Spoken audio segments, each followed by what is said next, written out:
Good afternoon and welcome to Prairie Lights.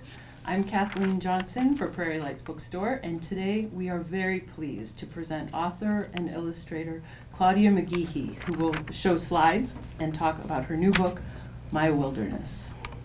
Claudia is the author-illustrator of 3 award-winning nonfiction picture books, A Tallgrass Prairie Alphabet, A Woodland Counting Book, and Where Do Birds Live, all from University of Iowa Press. My Wilderness, an Alaskan Adventure, is her first historical fiction picture book, published just this spring, just early March, by Sasquatch Books. Her distinctive scratchboard style can also be found nationally in museum exhibits, packaging design, greeting cards, and fine arts prints and magazines. Claudia is a native of Washington State. She earned degrees in archaeology and graphic design. She also studied natural history at Oxford University in England. She currently lives in Iowa City in a house on a hill with her husband and daughter.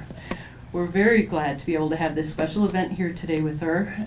In addition to the book, we have some of her artwork on display in the cafe. There's some framed works and then also some sort of broadside prints of the artwork in this book. So after the reading, you can pick up a book. If you have a young friend, it'd make a good gift. If you're maybe going to a baby shower, I can't really think of anything more special than a book for a new parent signed by the author, especially one with such gorgeous artwork. And like I said, Claudia will be happy to personalize it for you, but also make a point to look at the artwork that's in the cafe. We're having a reception afterwards, so please hang around. You're all very welcome to come. So please do stay. And thank you all for coming. It's going to be a great afternoon. Thanks so much. Claudia McGehee.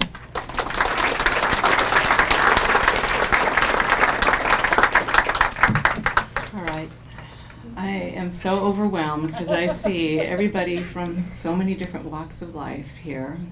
From people I see when I go have coffee, the Panera group back there, to good friends, to colleagues, and to family. So thank you all for coming. And thank you, Prairie Lights, for hosting me. This is such a special place. If a business could be personified, I think that Prairie Lights to me would be a very dear family member or friend, a family member that I liked, definitely. So thank you, Jan, and thank you everyone here on the staff. To start with, I see I have enough bibliophiles in the audience that we're gonna start with a quiz. So just shout out if you know anything about this drawing, what it symbolizes, or where it comes from. Anybody? As bibliophiles, as book collectors, somebody should know. Random House? Yes, Random House. Is that you, Anne? Oh, yeah, it was Jeannie. Yeah. Okay, that is correct. It's the one of the very earliest logos for Random House. How about this one? No. Modern Library. Yes, Modern Library. Thank you. And this one here? Viking. All of them still, Modern Library is probably not still used, but definitely other two are. Well, they were all created by the father of the narrator of my book, My Wilderness, Rockwell Kent. So many of you might know his work, but he mainly worked in the 20s and the 30s and the 40s. He was a very busy freelance illustrator, but he also, and he did a lot of classic book art work. The UI Special Collections has this Moby Dick volume. He also was a wonderful painter. He was an adventurer and a writer and an all sorts of things, activist, but he did love to paint, especially in cold, snowy places like Greenland, Newfoundland, the coast of Maine, and, as I found out, Alaska. So in 2001, I was in Chicago, and the Terra Museum, I don't know if people remember, a gorgeous museum, American art, right on Michigan Avenue, that's now defunct, but it had an exhibit of Rockwell Kent's work. And as I was wandering around, I saw this beautiful painting of mountains and this father and son figure I zeroed in on, and it was so tender, just the way he was holding, they were kind of half hugging. And I thought, it has to be autobiographical. That's what I thought, at least, because I'd known that he had traveled quite a bit. And here's a study, too, and this one even got me even more. I thought just the way he was on his tiptoes, the little boy there. And in the museum information, it was identified that it was Rockwell Kent and his son. And indeed, in 1918, he had gone to Alaska and brought his 9-year-old son with him, Rocky. Rocky is another Rockwell, but that's what his family called him.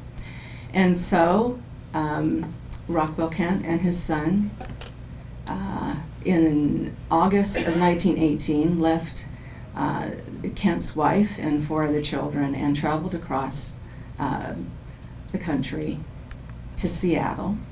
Oh, yeah, I forgot. I have a little arrow there that shows you exactly where they were going. They were heading towards Seward in kind of the south part of Alaska.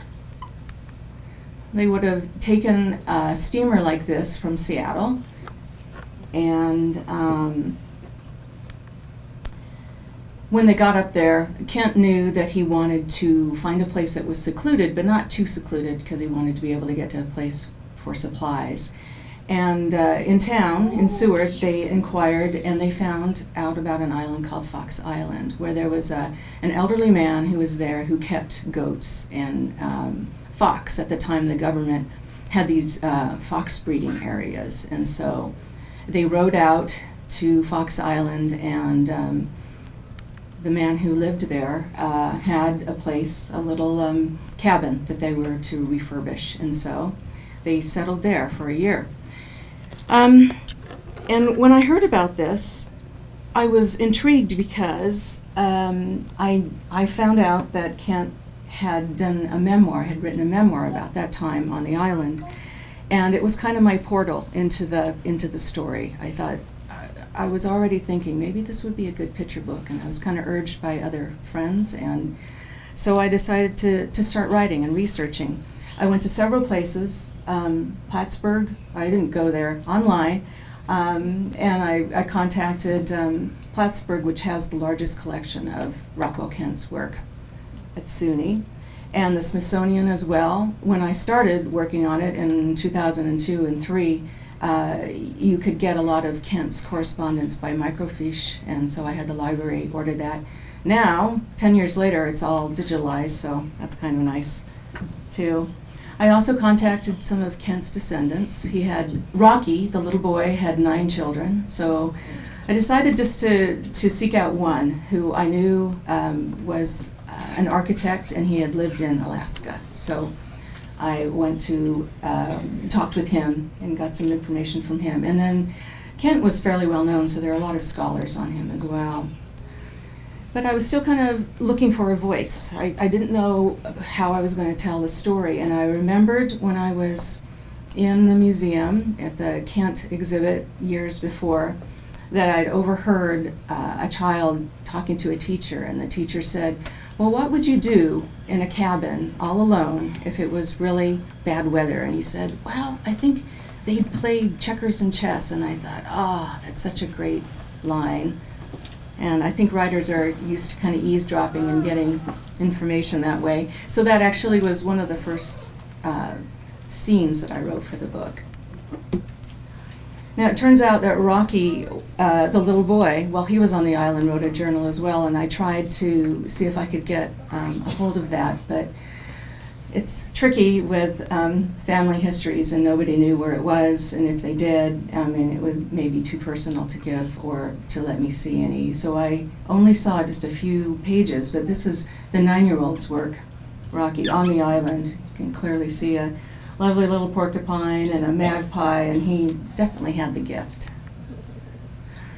And so about, time went on, and I tried a few houses with the book. I finished the manuscript and did a couple of illustrations, sample illustrations. Couldn't find a house for it, so I would come back and forth to it. And finally, I was thinking about sending it to Sasquatch, which is a publisher in Seattle, and they have a nice little niche of books that celebrate the Northwest and Alaska. So they accepted it, so I was very happy. And I started in on the illustrations, and I was kind of like to write first before I start the illustrations, or at least the dummies. And so first of all, you do what we call thumbnails, and so it just gives an idea of where the book is going to go, how it's going to flow. And so from that point, you start sketching, and I always lay it out at the end. It goes all the way down our hallway. So just to show you again how rudimentary you start, that's just the little thumbnail, which goes to a sketch. And then most of you know that I work in scratchboard, so this is the black and white scratchboard this takes the longest. They usually take, a good sized piece takes about a day to scratch out. And then finally to color. So that's just a little idea. So the research doesn't stop with the writing, of course, because when you start to illustrate, you have to show details. So I was fortunate enough to have some pictures of Rocky around, taken by his father. And so just looking at the few that I had, I kind of based my clothing off of that. And knowing that they didn't have a lot with them, I was pretty safe in keeping Rocky in his little jacket for most of the time. He did have overalls, it looks like. Here he is on the porch with Mr. Olson and the goats. So I have him in a couple places in his little overalls. So Rockwell Kent, Sr., usually wore this slouchy little paint sweatshirt here. So I just stuck him in that with a watch cap for most of the time. Lars had this great hat that I put in. Nice little details like this. Goats. Goats are tough. And I found their little feet, I could never quite get them right. So I remembered this book that I loved as a little girl. And I thought, I'm going to see what Geraldine's feet look like. And I thought, look at them, there's nothing to them. So I didn't worry anymore. I just thought, okay, that guy's going to have and I think it's one of the best little illustrations in there. So it was a good lesson for me. Boats, they owned a dory. Rockwell Kent and Rocky went back and forth. Seward is about 13 miles from Fox Island. And it's quite a hunk of ocean, and I don't know how they did it. And they did have some, as the book tells about, there was one particularly bad crossing. But here are the two of them on the island, they're always repairing the boat too. You research everything, as I know many of you in the audience know this too, that anything from Victorian underwear to the kind of Evinrude motor you're going to have on the back of the dory has to be looked at. Easels, I kind of got obsessed about Rockwell Kent and what he would have used on the island, because once he got there, he made kind of a larger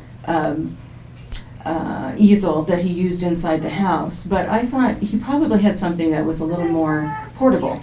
So he did, but then a scholar told me that he was also very apt to use just whatever was around, and so sometimes he'd use a log and prop up his painting. So I used a capture off of a film that I found of him and just plugged that right into the book, and it gives kids a chance to see the different ways that artists work as well. And I tried to keep historically correct even to the things that my character in the book was doing. Like this particular painting was done on the island. A lot of them Rockwell Kent finished once he was off the island, but this one he did, and it's quite a sweet little size. It's about 19 by 20, something like that. So I put that right in. He's working right on it there. Squirrely is one of my favorite aspects of the book. It was historically true that Rocky the little boy had a squirrel, probably a stiff squirrel because it was of that era, and they lived in New York. He might have even got it at FAO Schwartz. But Rocky's son couldn't confirm it, and Squirrely was no longer in the family. So I will never know for sure if he was a stiff, but he sure was cute, and he was all jointed, and this is a illustration that Rockwell Kent did of Squirrely.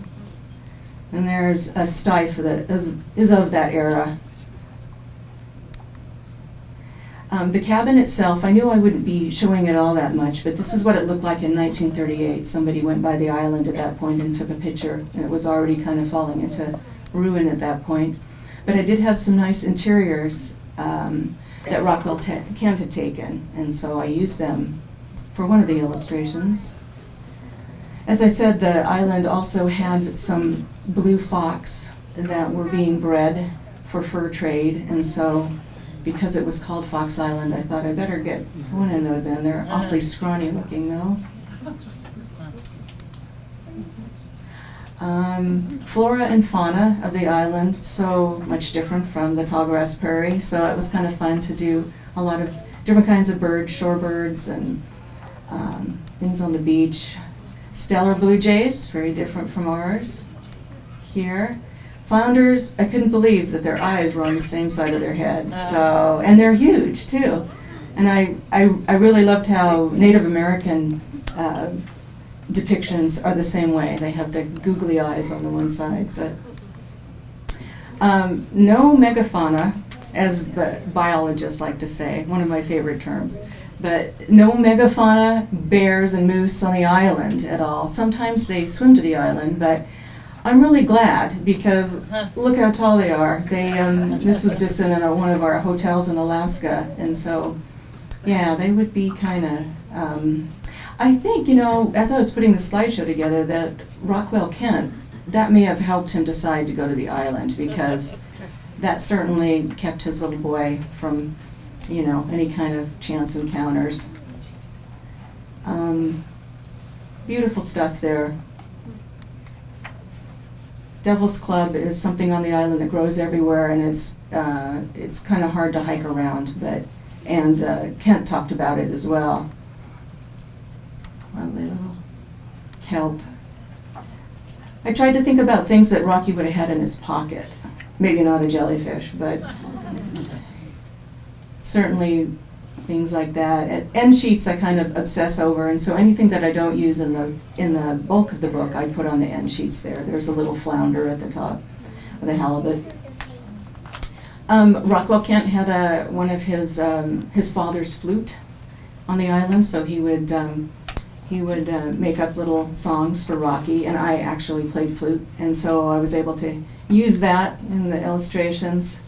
There's the snow bath scene where I had some snowflakes I had to draw, so Snowflake Bentley kind of came into play there. Family models. I'm always accosting somebody in their, you know, gown or something to model hands because they're the toughest to draw. So my husband here kind of steps in for Rockwell Kent there. I got my daughter, she's sleeping, because those hands are really hard to do when they're woven together like that, poor thing. And then I thought it was only fair that I put myself in there for the pirate picture. And then we have the cats who love to just, you know, it's nice and warm by my, you know, my light, so they'll come and bother me on the table there. And then, yeah, heaven forbid it's like original art or something, but they do go over papers and stuff. And then, this is kind of hard to see, but yeah, the 9-pound cat on your shoulders does a lot for your posture. I get to do a lot of, I'm not a digital artist quite yet. I mean, I kind of go back and forth. The black and white work does get scanned into Photoshop, and I kind of clean it up before I watercolor it.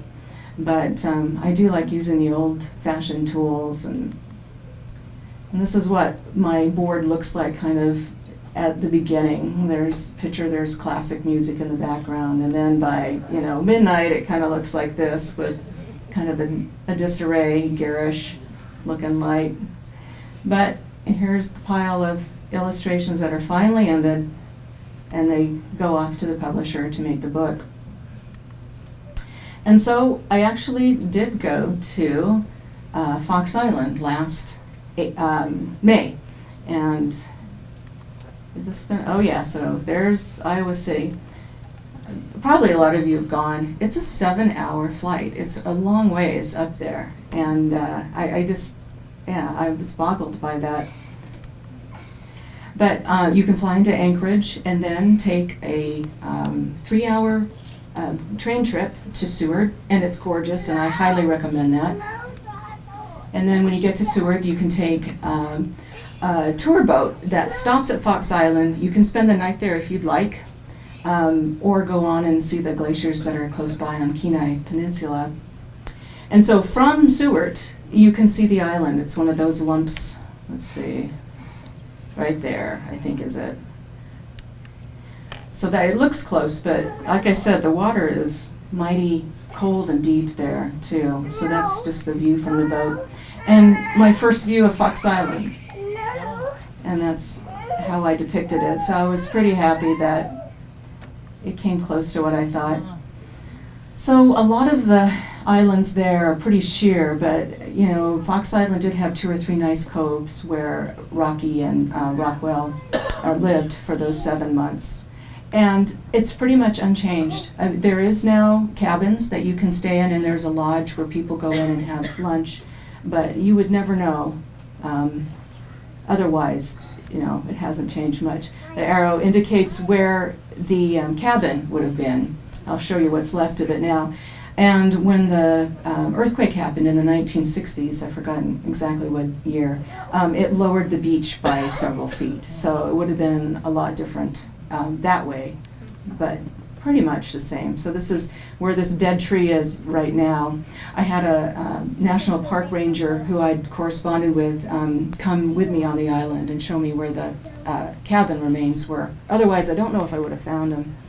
So right here with that fuchsia line indicates where the floor footprint of the cabin is. So there's a big old spruce that's fallen over too, but you can see it's pretty much returned to nature there. And I'm really hoping that it'll get on the National Registry somehow. Some kind of plaque there would be good.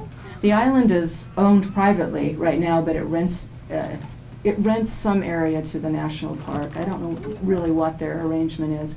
I'm standing in the kitchen now, probably there. This stump here, the park ranger identified as one that Rockwell Kent would have used for his axe. So that's kind of my tribute to that stump right there.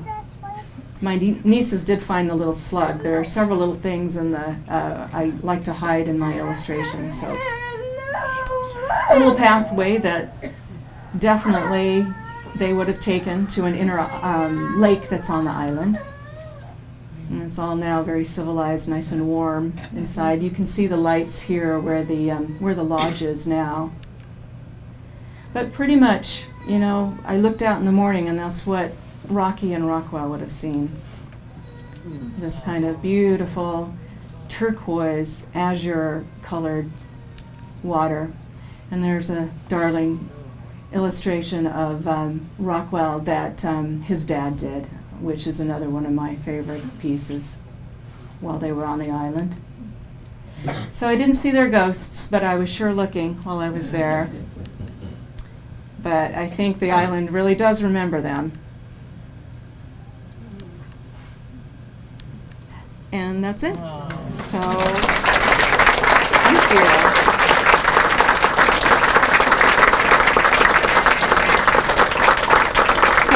I'd love to take questions if there's any. With that.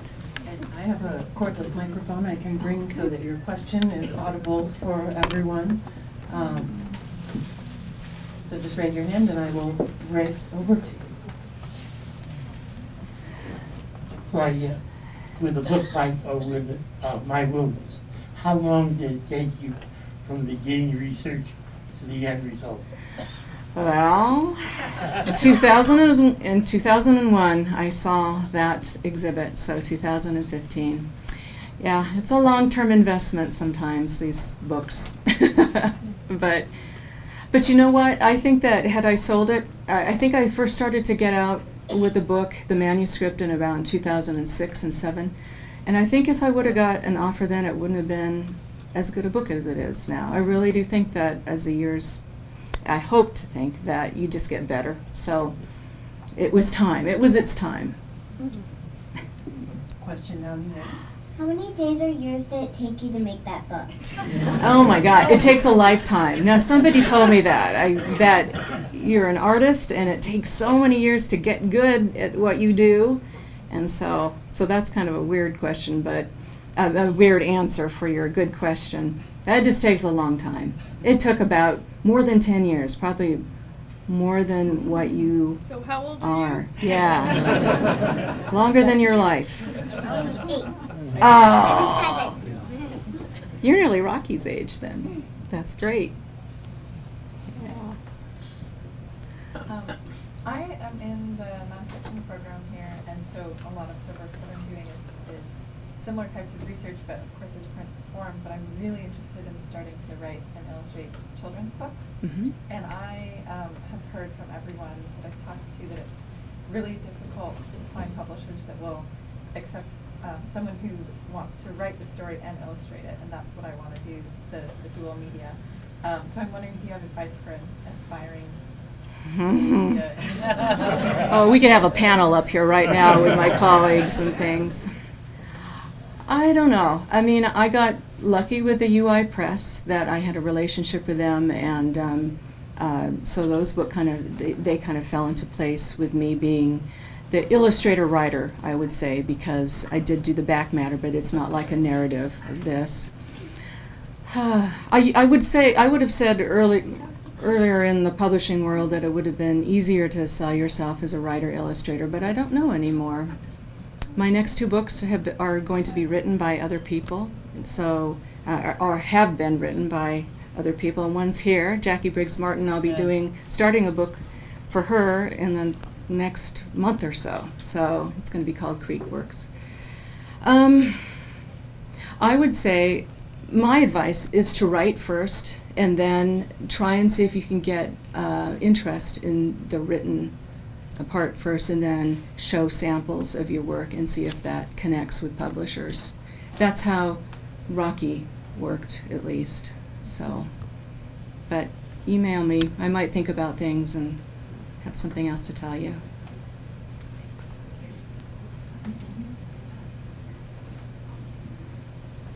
Claudia. Hello. I know that you got interested in the artwork before you actually got interested in the man. And I'm wondering how learning about him, how that informed and made, connected with you more or less? Well, Kent himself was really complex. He was a challenging guy, from what I've read at least. So I think I knew right away that I wanted to downplay him a little, in my book at least, that wasn't going to be part of my wilderness, his world.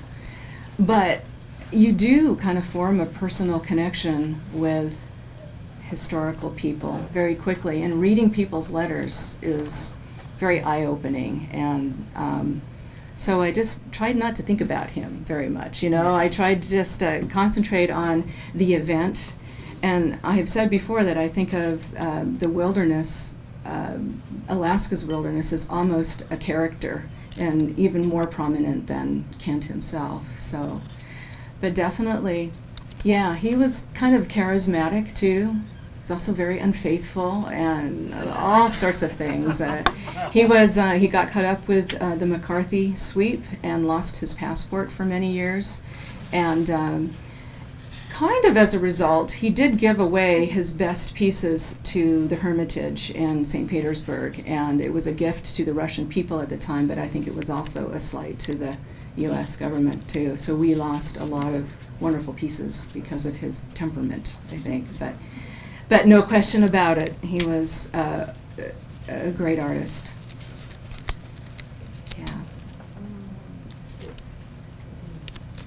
It's a long way around.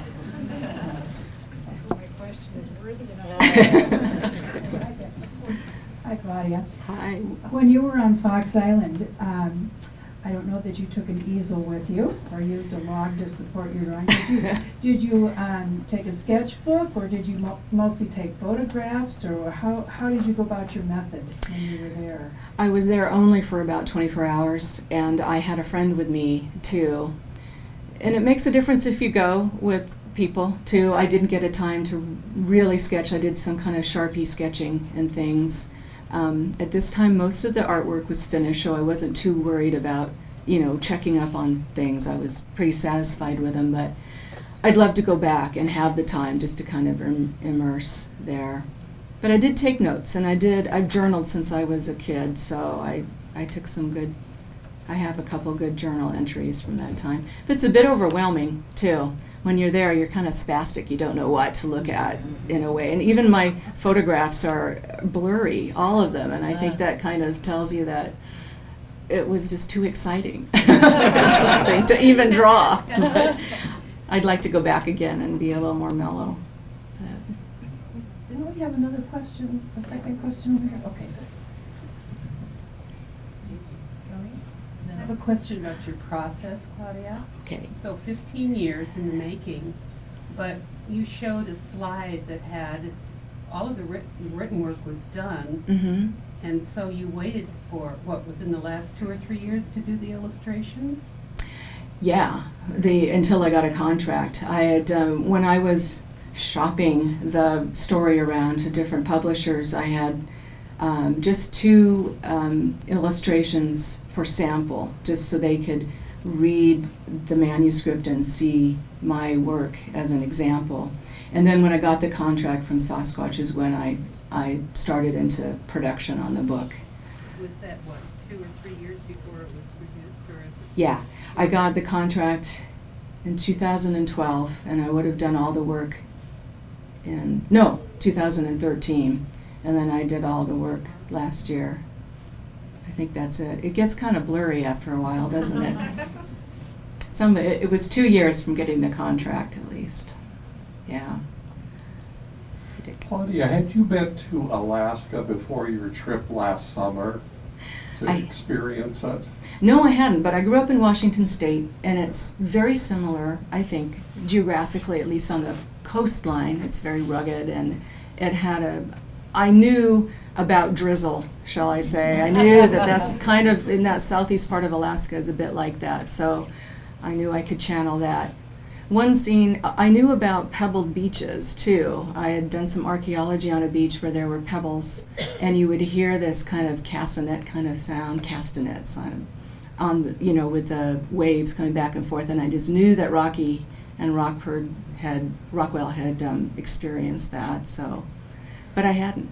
The thing that comes to mind, we spent 2 weeks there for the first time last summer, and the isolation, the vastness of the place. Yeah. I didn't know if it changed your sense of them being on this island, because we're very rarely alone in our modern world, and they were really alone. They and were. It could still be like that in Alaska. I think it still can be up there. It definitely is. Anybody who's gone to Alaska, you can get pretty raw very quickly up there. And just take it back 100 years ago, I can't believe that without cell phones or anything. And as I said before somewhere, that risk was a different thing back then. I mean, he traveled with a 9-year-old. They were on a boat in the open ocean, which was known to have like a ton of shipwrecks and things. So, yeah. But he did his best work in this isolation, so, yeah. Was Rocky his oldest child, and Yes. leaving a wife with 4 other, like, young children. How did that work? Yeah. Well, he wanted to spend longer on Fox Island and was kind of called back early, and he was mad because Rockwell Kent wanted to stay there for the summer, and they left in March, and it's nowhere near summer then. So, no, I think it was tricky, and his wife Kathleen, it reminded me of Gauguin, who kind of went off and did his own thing and left a large family, and you know, he had those kind of experiences by himself. But he did, I mean, having his son with him, I think, changed. He wasn't totally free to spend like months and months away, but I think it was really tough for her. And I think, again, behind every artist, there's probably a spouse that suffers every once in a while. Oh, really? Just a little bit. Give it the mic.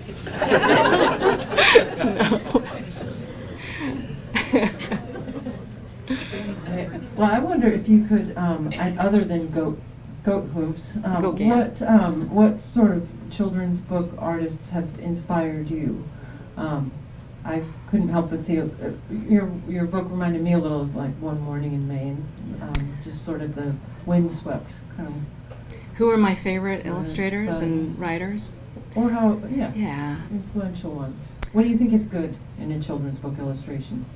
Well, a thought comes to mind. My favorite book is The Little House, Virginia Lee Burton. So I was a child of the 60s, and that definitely is one that comes to mind. I love her graphicness.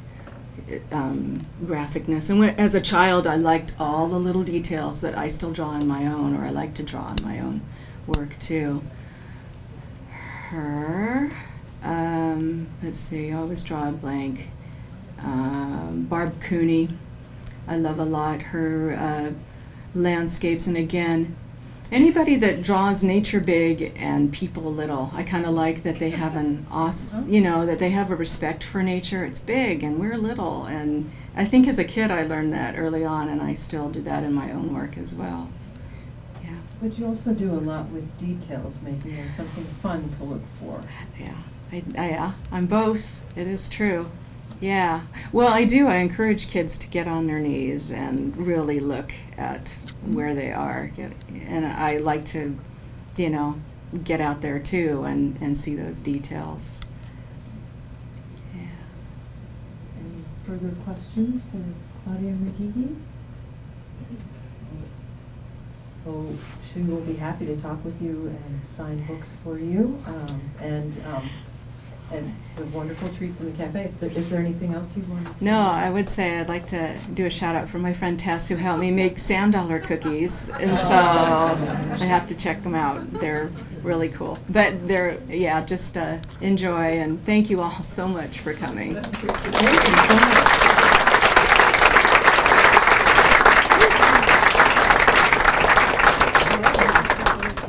It was really fun. Good work. I got a little nearer to my microphone. Oh, it was wonderful. Oh, thank you. Which one? It's so interesting. I was going to say one thing that for me was when I first started reading that, it's in first person, your little introduction, and I was about to talk about that. Claudia? Yeah.